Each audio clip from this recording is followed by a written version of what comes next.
About 8 o'clock this morning, we received a call that there were two bodies found in the house at 829 Mercer Avenue. Our officers responded, and indeed they did find two individuals that were deceased. It's a male and a female. At this time, the medical examiner has not released the names because they're still trying to identify and notify next of kin. So the names won't be released. I will say that the female is in her mid-40s and the male is in his 60s. We believe the female does live at this address, but that's not confirmed yet.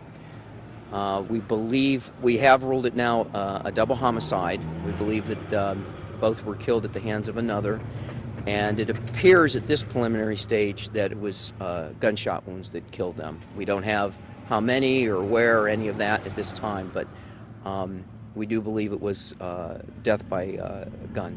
So, was anything taken from the home? Don't have any information that there was anything taken from the home.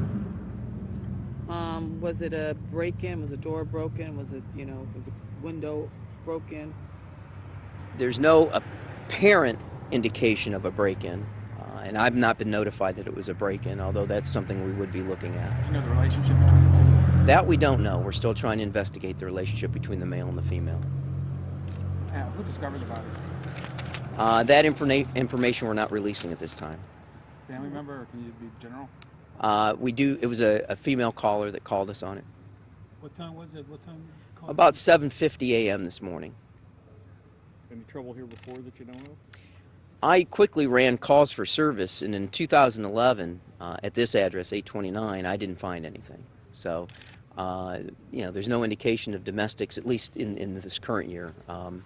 I don't recall even much last year, minor incidences maybe last year. So. There's no indication that we've had previous calls here at this address. Without identifying the person who made the call, was that person a witness to it, or was it a discovery situation?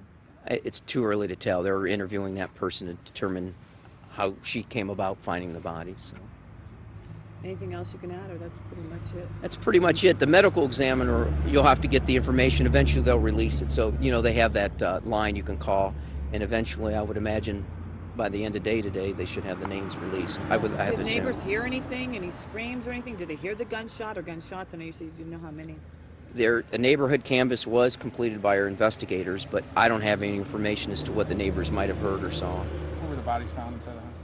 It's a downstairs room. I'm assuming a living room, but I'm not quite sure. I didn't ask the question, but it was a first floor room. Were they together? Were they far apart from each other? Do you know the distance? Yeah, I don't know where they were in relation to one another, but they were both in the same room.